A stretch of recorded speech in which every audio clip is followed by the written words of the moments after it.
My name is Ezekiel from Annex Suspension, and this is a Scion FRS equipped with our ClubSpec Pro coilovers.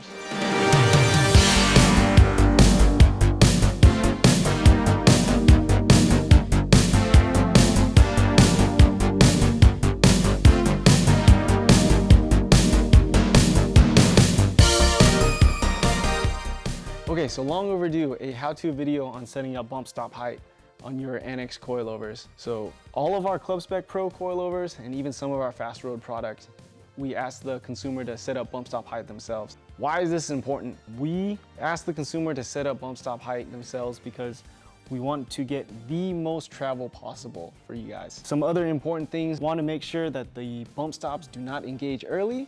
And on the other side of that, we also want to make sure that your tire never contacts any of your bodywork. Every car is going to be a little bit different, especially if you got something like this with some aftermarket fenders. Your wheel and tire package is probably different than this guy's wheel and tire package. I know for sure this guy's got some aftermarket lower control arms too. All of this together is going to come into play in changing the bump stop height on this vehicle. Before we make any adjustments, I want to use our handy dandy Annex ride height measuring tool with a built-in level. And we're going to measure the ride height of the vehicle so that we can write this down, document it, and after we set up bump stop height, we can set the ride height to exactly where it was before.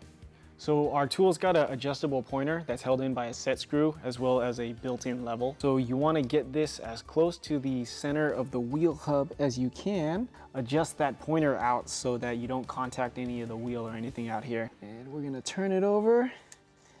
Grab our measuring tape and measure to a predetermined place on the fender. And I know it's level because there's a level built in.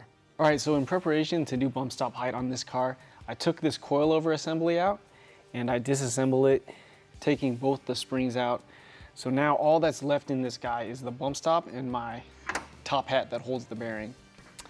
Another thing you want to do, you want to disconnect your sway bar end links at both sides. And the reason we do that is we want to make sure we get full articulation of our suspension. So what we're doing with bump stop height, we want to make sure that this bump stop engages before the wheel and tire combo engages any part of the body. So, interesting enough on this car, obviously we have aftermarket fenders and no fender liner. So that may not apply for all cars, right? Your car may have a fender liner, may have a weird shaped fender liner. All this comes into play when setting bump stop height. You don't want the tire to contact any part of the body. You want the bump stop to engage first. So we put our wheel back on.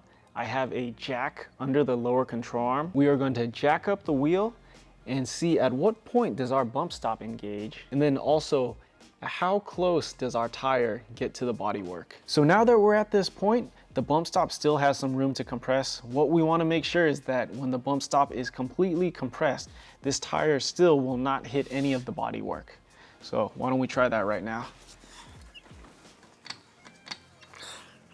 All right, so I can feel the vehicle start to lift off our lift. So I know for sure that's full compression of the bump stop.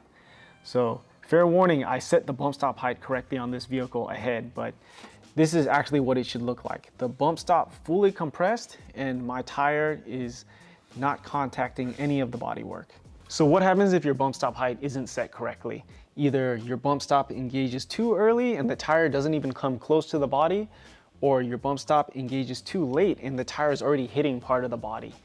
You want to loosen your bottom lock ring and thread this shock either in or out until you achieve what we showed previously, where this bump stop is fully compressed and the tire does not contact any part of the body.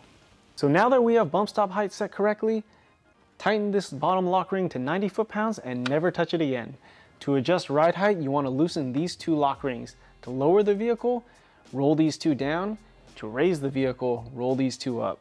Now that we finished bump stop height in the front, we're gonna start on the rears. So I have my rear coilover installed, just like the fronts, with the mainspring and the helper spring removed. I'm going to repeat the same process. So install the wheel. I have a jack under my lower control arm. We're going to jack the wheel up until we see the bump stop just start to engage. and then we'll come back and check it out. I can see that our bump stop is just starting to engage. So what I want you guys to take note of is the relation between the tire and the bodywork. So under a hard impact, that bump stop is gonna compress a little bit more. So is this too close to the bodywork already? Did my bump stop engage too early? If any of these are true, you wanna undo that bottom lock ring and either roll the shock in or out of the cup to change the bump stop height. Does this mean we have to do this for all 4 corners? Absolutely not. I'm going to find a point of reference, such as how much shock is sticking out through this window, and I'm going to ensure that both rear shocks are the same length by duplicating this measurement on both sides. And now my bump stop height will be set. I can tell our bump stop's fully compressed because this corner of the car is actually starting to lift off of this side of the lift. And we can also tell that I have bump stop height set correctly because this tire is not contacting any part of the bodywork at full compression. So of course the instructions in this video are going to be FRS specific, but in short, you just want to make sure both of your shocks on each side are the same length, and that's regardless of what ClubSpec Pro application you have. That's it for me showing you guys how to set up bump stop height. Remember to like and subscribe if you learned something. You can follow us on any of our social channels in the description below. If you have any more questions after this video, make sure to reach out to us at any time. This is Ezekiel from Annex Suspension. Thanks again for watching, you guys.